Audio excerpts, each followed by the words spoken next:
الحمد لله نحمده ونستعينه ونستغفره ونؤمن به ونتوكل عليه ونعوذ بالله من شرور أنفسنا ومن سيئات أعمالنا من يهده الله فلا مضل له ومن يضلله فلا هادي له ونشهد أن لا إله إلا الله وحده لا شريك له ونشهد أن سيدنا وسندنا ومولانا محمدا عبده ورسوله أما بعد فأعوذ بالله من الشيطان الرجيم بسم الله الرحمن الرحيم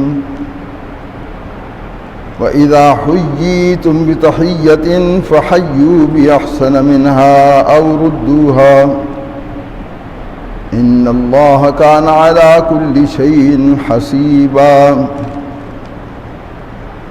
صدق الله العظيم قال رسول الله صلى الله عليه وسلم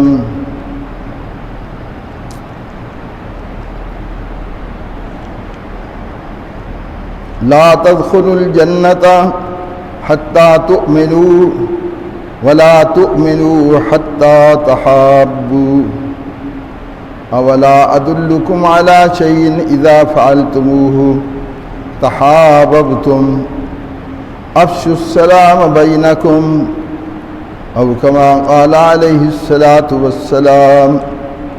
ایک دفعہ درود شریف پڑھ لیں سارے حضرات. اللہم صلی علی سیدنا ومولانا محمد وعلی آل سیدنا ومولانا محمد وبارک وسلم وصلی علیہ. آج رمضان المبارک کے متعلق کچھ عرض کرنا تھا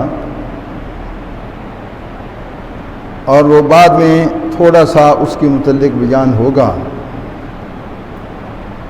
ایک انتہائی اہم بات اس سلسلے میں درمیان میں آ گئی.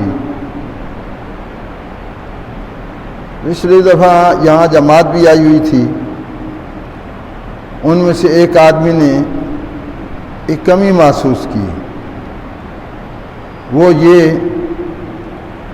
کہ سلام کا رواج نہیں ہے. یہاں سلام دینا بہت کم لوگ آتے ہیں, سلام نہیں دیتے.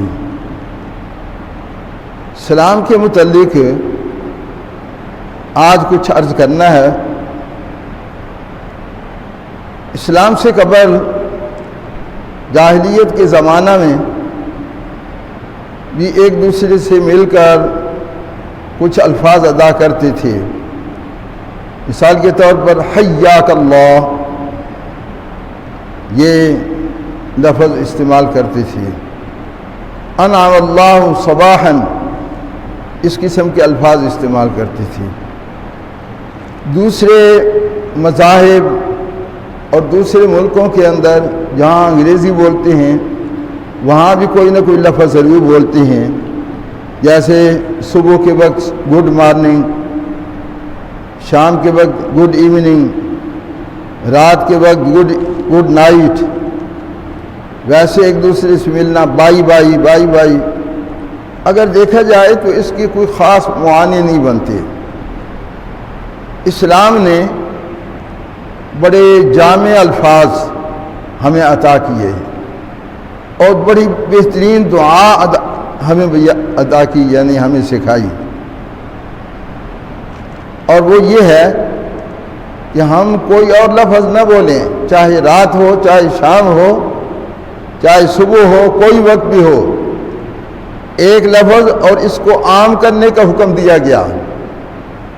وہ کیا ہے؟ السلام علیکم. پورا لفظ السلام علیکم, کم از کم اتنے الفاظ. یہ سلام جو ہے یہ اللہ تبارک و تعالیٰ کا نام ہے اور سلام اس کے اندر بڑی زبردست معنویت ہے. السلام علیکم کے معنی یہ ہیں کہ اللہ تم پر نگہبان ہو, اللہ تمہارا حافظ ہو, اللہ تمہیں ہر بلا اور ہر مصیبت اور ہر شر سے محفوظ رکھے۔ جو سلام کرنے والا ہوتا ہے اس کے لیے تو بے شمار فوائد اور فضائل ہیں، اور کتنی بیماریوں سے، روحانی بیماریوں سے اللہ پاک اسے بچا لیتے ہیں۔ مثال کے طور پر تکبر ہے، اگر سلام عام کرے گا آدمی اور ہر آدمی کو سلام دے گا، اللہ پاک تکبر کی بیماری اسے محفوظ کرے گی، اور اس کے اندر یہ نہیں رہے گا کہ میں بڑا ہوں۔ السلام علیکم کے اندر ایک دعا یہ بھی ہے کہ میں جس کو سلام کر رہا ہوں کہ مجھ سے آپ کو کسی قسم کی تکلیف نہیں پہنچے گی، امن ہی امن میری طرف سے ہوگا، سلامتی ہی سلامتی میری طرف سے ہوگی، اور میں آپ کا خیر خواہ ہوں۔ اور یہ دعا بھی ہے السلام علیکم، اللہ تمہاری حفاظت کرے، اللہ تمہیں سلامت رکھے، اللہ تمہیں ہر شر اور بیماری سے اور ہر تکلیف سے محفوظ رکھے۔ یہ ایک ہمدردی اور خیرخواہی بھی ہے اس کے اندر، اور دوسرے کو سلام کرنا، محبت اس کے اندر پیدا ہوتی ہے۔ ایک حدیث جو میں نے ابھی آپ کے سامنے بیان کی ہے، کتنی پیاری حدیث ہے، سلام کی اس کے اندر فائدہ بھی ہے۔ اللہ اکبر، لا تدخلوا الجنت حتی تؤمنوا، جنت میں داخل ہونے کے لیے ایمان شرط ہے، تم جنت میں داخل نہیں ہو سکتے جب تک مومن نہیں ہو۔ ولا تؤمنوا حتی تحابوا، اور اس وقت تک تم مومن نہیں ہو سکتے جب تک تمہاری آپس میں محبت نہیں ہوگی۔ یہ دل کی قدورتوں کا نام ایمان نہیں ہے، اسلام نہیں ہے، دل کی محبت اور خیرخواہی کا نام اسلام ہے۔ اور فرمایا کہ جب تک تمہاری آپس میں محبت نہیں ہے، مسلمانوں کو ایک دوسرے سے محبت ایسے کرنی چاہیے جیسے صحابہ نے ہمارے سامنے نمونہ پیش کیا، کتنی خیرخواہی، کتنی محبت، بے شمار ایسے واقعات ہیں کہ بلکہ محبت نہیں، قربانی اور ایثار بھی ہے اس کے اندر، خیرخواہی بھی ہے اس کے اندر، اور کامیابی اور فوز و فلاح دوسرے کے لیے تلاش کرنا اور چاہنا، اس کے اندر یہ بات بھی ہے۔ اس حدیث کے اندر فرمایا نبی علیہ السلام نے کہ میں آپ کو ایک بات بتا دوں، اگر اس پر عمل کرو گے تو تمہاری آپس میں محبت ہو جائے گی۔ وہ کیا ہے؟ اولا ادلکم علی شیء اذا فعلتموہ تحاببتم، کیا میں وہ بات بتاؤں آپ کو کہ اگر تم اس پر عمل کرو گے تو آپس میں محبت ہو جائے گی؟ وہ کیا ہے؟ افشوا السلام بینکم، سلام کو عام کرو، سلام کو عام کرو۔ ایک حدیث میں نبی علیہ السلام نے فرمایا کہ سب سے بڑا کنجوس، مفہوم یہ ہے، وہ بخیل آدمی ہے، وہ کنجوس آدمی ہے جو سلام میں بخل کرتا ہے۔ کیا مطلب؟ یہ جب بھی ملے بخل نہ کریں، السلام علیکم یہ ضرور کہیں اپنی زبان کو۔ یہ جو ہمارے ہاں رواج بنے ہوئے ہیں السلام علیکم، یہ اور اشارے سے ایسے سلام کرنا، اس کی کوئی حقیقت نہیں ہے۔ اور سلام تو زبان سے ہے یا مصافحہ ہے، ہاتھ سے ہاتھ ملانا، یا پھر معانقہ ہے، وہ اس سے آگے ہے۔ بہرحال وہ اپنے اپنے موقع پر ہے۔ اس موقع پر یہ بات بتا رہا ہوں کہ سلام نہ کرنا بخل ہے۔ اور فرمایا، ایک بات سن لیں، مسائل ہیں یہ، کہ سلام کرنا سنت مؤکدہ ہے۔ سلام کرنا کیا ہے جی؟ سنت مؤکدہ ہے، تاکید ہے اس کی۔ اور سلام کا جواب دینا فرض ہے۔ فرمایا وَإِذَا حُيِّيتُم بِتَحِيَّةٍ فَحَيُّوا بِأَحْسَنَ مِنْهَا أَوْ رُدُّوهَا، جب تم ایک دوسرے سے ملاقات کرو تو یہ دعائیہ کلمات کہو یہ سلام کے، اور اس کے جواب میں اس سے بہتر جواب دو یا وہی لٹا دو۔ ایک دفعہ نبی علیہ الصلوۃ والسلام تشریف فرما تھے، ایک صحابی آئے، انہوں نے کہا السلام علیکم۔ نبی علیہ الصلوۃ والسلام نے فرمایا وعلیکم السلام ورحمۃ اللہ۔ اب قرآن پاک پر ایسے عمل ہو رہا ہے کہ کم از کم اس سے یعنی بہتر جواب دو، اس سے آگے بڑھو۔ وعلیکم السلام صرف نہیں کہا بلکہ وعلیکم السلام ورحمۃ اللہ۔ ایک اور آدمی، انہوں نے سلام کیا السلام علیکم ورحمۃ اللہ، تو آپ نے جواب دیا وعلیکم السلام ورحمۃ اللہ وبرکاتہ۔ 3 جملے آپ نے ارشاد فرمائے۔ اور ایک آدمی اور آیا، اس نے کہا السلام علیکم ورحمۃ اللہ وبرکاتہ۔ نبی علیہ الصلوۃ والسلام نے فرمایا وعلیک، کہ آپ پر بھی سلام ہو۔ اس آدمی نے شکایت کی یا رسول اللہ صلی اللہ علیہ وسلم، جو پہلے آئے تھے ان کو آپ نے جواب میں اور زیادہ الفاظ استعمال کیے تھے۔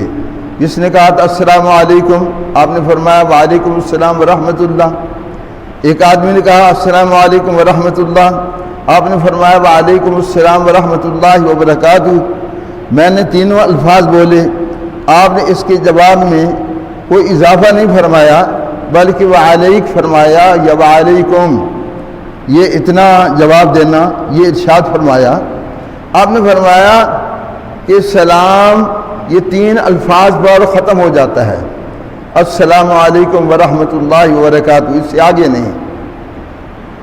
اور جواب دینے والا اگر وعلیکم کہہ دیتا ہے یا وعلیک کہہ دیتا ہے کہ تجھ پر بھی ایسی ہی ہو، تو وہ ساری تینوں باتیں اس پر لوٹا دی گئی ہیں، وعلیکم السلام ورحمۃ اللہ وبرکاتہ۔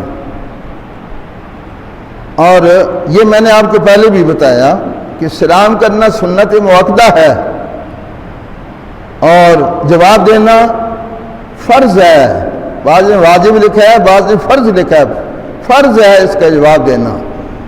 جو آدمی جواب نہیں دیتا وہ آدمی گناہ گار ہے، یاد رکھیں۔ ایک آدمی سلام سن کر جواب نہیں دیتا۔ ہاں ایک بات ہے کہ جو آدمی نماز پڑھ رہا ہے اسے سلام نہ کہو، جو آدمی تلاوت کر رہا ہے اسے سلام نہ کرو، اور جو آدمی عبادت میں درس و تدریس میں مصروف ہے اسے سلام نہ کرو، وہ مصروف ہے۔ اور اسی طرح کوئی آدمی پیشاب وغیرہ کر رہا ہے یا غسل خانہ میں ہے اسے بھی سلام نہ کرو۔ اگر کوئی آدمی فارغ بیٹھا ہے تو یا ویسے مجلس ہے یا اس میں گفتگو نہیں ہو رہی تو اس وقت سلام کرنا چاہیے آنے والے کو۔ اس کے آداب بھی ہیں سلام کرنے کے، لیکن میں یہ بات بتا دوں اس کے فضائل بھی ہیں۔ جو آدمی السلام علیکم کہتا ہے وہ اللہ کے سب سے زیادہ قریب ہے، خدا تعالیٰ کے سلام میں پہل کرتا ہے۔ جو سلام میں پہل کرے وہ اللہ کا قرب ہے اسے حاصل ہے، اور اللہ اس پر خوش ہوتے ہیں جو آدمی سلام کرتا ہے۔ اور سلام میں پہل کرنا بہت بڑی بات ہے، بہت بڑا ثواب ہے۔ ایک روایت میں مفہوم یہ ہے کہ ایک آدمی السلام علیکم کہتا ہے تو اسے ثواب ملے گا تقریباً 9 حصے، اور جو جواب دیتا ہے اسے 1 حصہ یعنی ثواب ملے گا، تو پہل کرنے کا ثواب بھی زیادہ ہے۔ تو اس کو رواج دینا ضروری ہے، یہ بات یاد رکھیں۔ ایک حدیث میں آتا ہے نبی علیہ الصلوۃ والسلام نے فرمایا جس کا مفہوم یہ ہے افشوا السلام واطعموا الطعام وصلوا الارحام وصلوا باللیل والناس ینام او کما قال علیہ الصلوۃ والسلام۔ توجہ کریں، اس پر عمل کرنا ہے انشاءاللہ۔ جو سن رہے ہیں عمل کے لیے، ہمارا دین ہے ہی عمل کے لیے، یہ نہیں ہے کہ بس سنی انسنی کر دی۔ وہ تو بہت دیر سے آتے ہیں ساتھی، حالانکہ بہت کچھ سیکھنے کی ضرورت ہے، بلکہ یہاں مستقل پچھلی دفعہ بھی میں نے کہا کہ یہاں سیکھنا سکھانا ہونا چاہیے، ضروری مسائل بھی ہونے چاہیے۔ یہ میں آپ کو بتا رہا تھا کہ کتنا ثواب ہے ان 4 باتوں کے اندر۔ سب سے پہلے افشوا السلام، سلام کو عام کرو، یہ حکم ہے نبی علیہ السلام کا۔ اور صحابہ کرام جب بھی ایک دوسرے سے ملتے السلام علیکم سلام کرتے تھے، اور حتیٰ کہ اٹھ کے گئے ہیں دوبارہ آئے ہیں پھر بھی السلام علیکم۔ نبی علیہ السلام چھوٹے چھوٹے بچوں کو بھی سلام کرتے تھے۔ اس کے کچھ آداب بھی ہیں سلام کے، مثال کے طور پر سواری کرنے والا پیدل کو سلام کرے، یعنی یہ آداب ہیں کہ اسے چاہیے کہ وہ پہل کرے سلام دینے میں، اور چلنے والا بیٹھنے والے کو سلام کرے، چاہیے تو یہ، اور تھوڑی جماعت جو ہے وہ بڑی جماعت کو سلام کرے۔ جب سلام ہم کریں گے تو انشاءاللہ سلامتی ہوگی۔ فرمایا ہر قسم کی پریشانیوں سے اللہ پاک محفوظ رکھیں گے، یہ سلام کا فائدہ ہے۔ تو یہ میں آپ کو بتا رہا تھا کہ اس کے اندر کیا ہے، افشوا السلام، اس حدیث کے اندر کہ سلام کو عام کرو۔ اطعموا الطعام، لوگوں کو کھانا کھلاؤ، مستحق لوگوں کو کھانا کھلانا چاہیے۔ اور انبیاء علیہ السلام کی سنت یہ ہے کہ مہمان نواز ہوتے تھے اور لوگوں کو بلا کر اپنے ساتھ مل کر کھانا کھلاتے تھے۔ خاص طور پر ابراہیم علیہ السلام کے متعلق جب تک کوئی مہمان نہیں ہوتا تھا اس وقت تک وہ کھانا نہیں کھاتے تھے۔ صحابہ کرام بھی اس پر عمل کرتے تھے۔ نبی علیہ السلام کی یہ سنتیں ہیں کہ مل کر کھانا کھانا اور لوگوں کو کھلانا۔ وَأَطْعِمُوا الطَّعَامَ، اور فرمایا کہ 2 آدمیوں کو کھانا 3 آدمیوں کے لیے کافی ہو جاتا ہے۔ کیوں؟ اس کے اندر کفایت ہے نا، یہ نہیں ہے کہ پیٹ بھر کر ہی کھانا ہے، اور اللہ پاک اسی کے اندر برکت ڈال دیتے ہیں۔ 1 آدمی کا کھانا 2 کے لیے کافی ہے، اور 2 آدمیوں کا کھانا 3 کے لیے کافی ہے۔ یہ ہم ارادہ کریں کہ ہم لوگوں کو کھانا کھلائیں اور کھانا کھلا کر خوش ہوں۔ یہ اس کی فضائل اپنے ہیں، باہر علیحدہ ایک مضمون ہے۔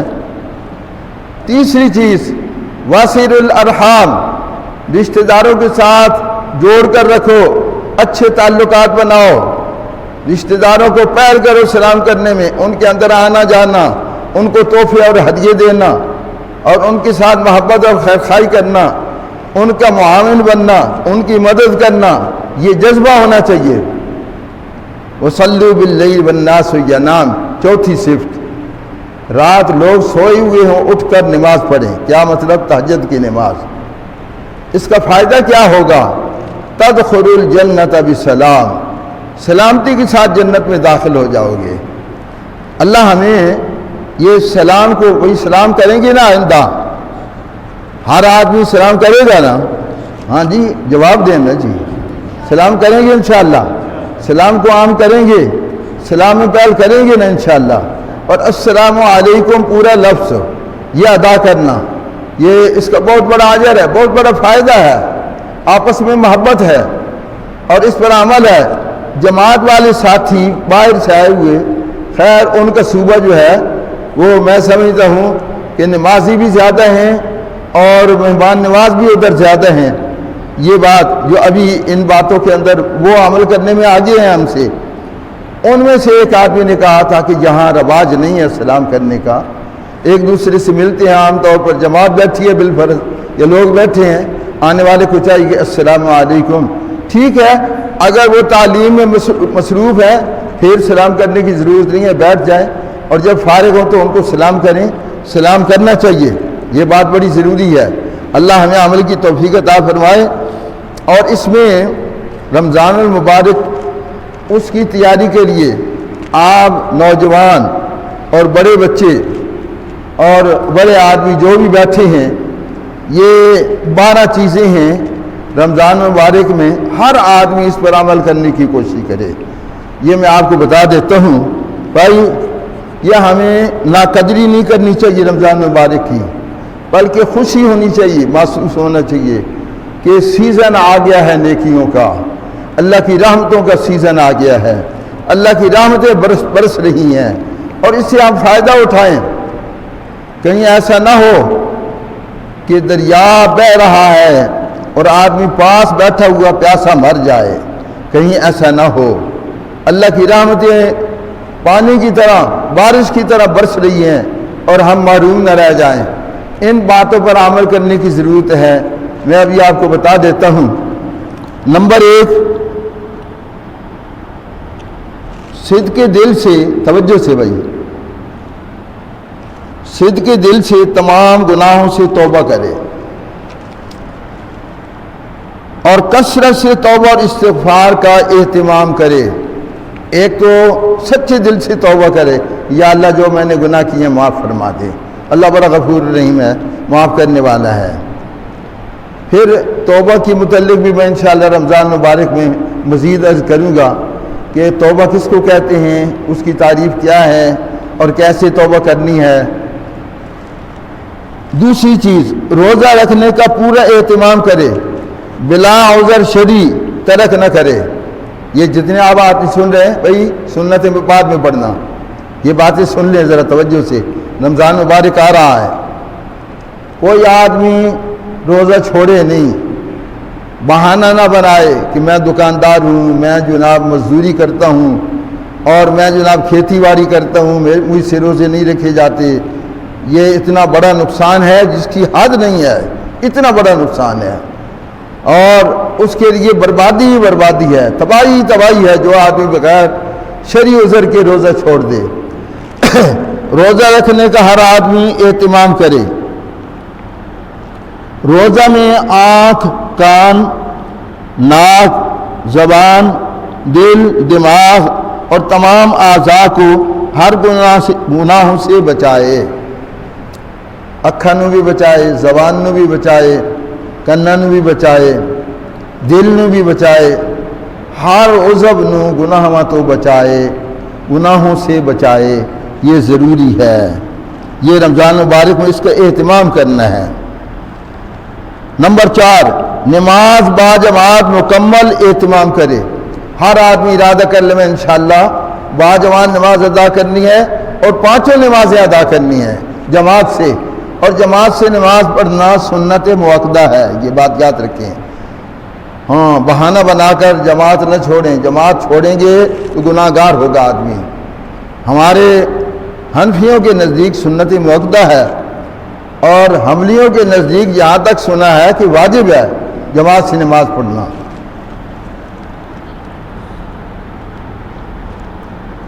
اشراق، چاشت، اوابین اور تہجد کے نوافل کا معمول بنائے۔ یہ نوافل ضرور پڑھے بھائی، رمضان مبارک میں اللہ پاک اسے عادی بنا دے گا۔ تہجد کی نماز ہم روزہ رکھنے کے لیے ویسے ہی اٹھتے ہیں، 2 رکعت پڑھیں، 4 پڑھیں، 6 پڑھیں، 8 پڑھیں، 8 رکعتیں پڑھنے کا اہتمام کریں، اور اس وقت استغفار بھی کریں۔ صبح اٹھ کر جس وقت روزہ رکھتے ہیں جلدی اٹھ جائیں بھائی۔ اس کا آسان طریقہ جی، رات چھوٹی ہوتی ہے، صبح کی نماز پڑھ کر سو جائیں۔ نماز کا بھی اہتمام ہم جلدی کرنے کی کوشش کریں گے انشاءاللہ۔ اشراق کی نماز جانتے ہیں 12 منٹ کے بعد، چاشت کی نماز 2 گھنٹے کے بعد تقریباً، یا گھنٹے کے بعد، اور پھر اوابین مغرب کی نماز کے بعد۔ اگر 2 رکعت نفل بھی پڑھ لیں مزید تو انشاءاللہ آپ نوافل میں شامل ہو جائیں گے، اوابین میں۔ ہمارے پرانے حضرات دیر سے آتے ہیں ہمیشہ، پچھلی دفعہ بھی میں نے عرض کیا تھا کہ جلدی آیا کریں جی۔ وہ سمجھتے ہیں ہم عالم فاضل ہیں سب کچھ، ہمیں ضرورت نہیں ہے، اس ثواب کے لیے آ جایا کریں، جلدی آ جایا کریں۔ پچھلی دفعہ بھی دیکھا پرانے حضرات جو ہیں ان کو تو سب سے پہلے آنا چاہیے جمعے کے روز، 7 دنوں کے بعد جمعہ ہوتا ہے، اور وہ اس دن بھی یہ کہ چلو یار ٹائم ہونے والا ہے، پڑھ کر فٹافٹ آ جائیں، یہ کیا ہے؟ اللہ کے ساتھ مذاق نہیں ہے؟ جلدی آنے کی کوشش کریں میرے بھائی، یہ تو ہمیں تو حکم ہے کہ خرید و فروخت اذان سن کر چھوڑ دو۔ ہم کہتے ہیں جی وقت کی پابندی نہیں کرتے امام صاحب، خطیب صاحب، تو آپ ہر آدمی دیکھے کہ ہم وقت کی پابندی کر رہے ہیں۔ جب اس وقت آتے ہیں جس وقت خطبہ تیار ہوتا ہے، یہ وقت کی پابندی ہے؟ ہر آدمی کو وقت کی پابندی اگر ہمیں کرنی چاہیے تو آپ لوگوں کو بھی کرنی چاہیے وقت کی پابندی۔ یہ جلدی جلدی میں پڑھ دیتا ہوں۔ اشراق چاش، یہ نوافل پڑھنا، مستند دینی کتب، رسول کریم صلی اللہ علیہ وسلم کی تعلیمات کا مطالعہ کرے، تلاوت قرآن کریم اور ذکر و تسبیح کا جس قدر زیادہ ہو سکے معمول بنائے۔ تیسرا کلمہ، درود شریف، استغفار اور تلاوت۔ ہمارے بزرگ فرماتے ہیں جماعت والے کہ جو ناظر پڑھا ہوا ہے وہ 1 پارہ روزانہ تلاوت کرے، اور جو حافظ ہے وہ کم از کم 3 پارے پڑھے۔ ویسے تو الحمدللہ ایسے لوگ بھی ہیں، یہ اگر بیان نہ کیا جائے تو اچھی بات نہیں ہے، ناظر پڑھے ہوئے بھی 10 پارے روزانہ پڑھنے والے بھی ہیں جو ناظر خان ہیں۔ اللہ جس کو توفیق عطا فرما دے، یہ قرآن کو اپنے سینے سے لگانے والے اور محبت کرنے والے۔ اس کے بعد برے خیالات سے اپنے ذہن کو حد الوسع فارغ رکھ کر اپنی اصلاح کی طرف زیادہ توجہ دے اور آخرت کی فکر پیدا کرے، آخرت کی توجہ زیادہ رکھے اور گناہوں سے بچے اور اپنے دل کو پاک رکھے۔ چلتے پھرتے اٹھتے بیٹھتے لا الہ الا اللہ، لا الہ الا اللہ محمد الرسول اللہ، یہ پڑھتے رہیں، اٹھتے بیٹھتے بھی پڑھتے رہیں۔ جنت الفردوس طلب کرے اور عذاب دوزخ سے پناہ مانگے دعا کے اندر، یا اللہ جنت عطا فرما اور جہنم کے عذاب سے بچا۔ معاصی اور گناہوں کی طرح فضول اور لغو کام سے بھی پرہیز کریں۔ جس طرح گناہوں سے بچنا ضروری، فضول باتوں سے بھی بچنے کی کوشش کریں۔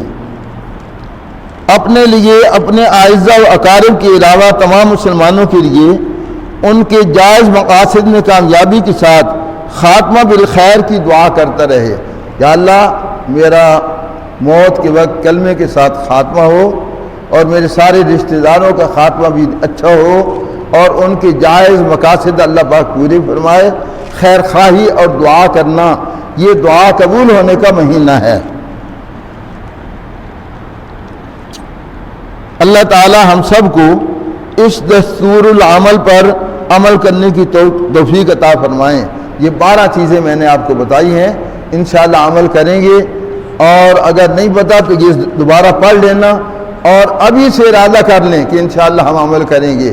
یہ اللہ پاک نے ہمارے لیے ایک راستہ کھول دیا ہے انعامات حاصل کرنے کا اور جنت میں اعلیٰ مقام حاصل کرنے کا، جہنم سے بچنے کا اور اللہ کے ساتھ تعلق پیدا کرنے کا ایک راستہ ہے۔ اللہ پاک کا انعام ہے یہ مہینہ، اللہ پاک عمل کی توفیق عطا فرمائے۔ سنت پڑھ لیں جی۔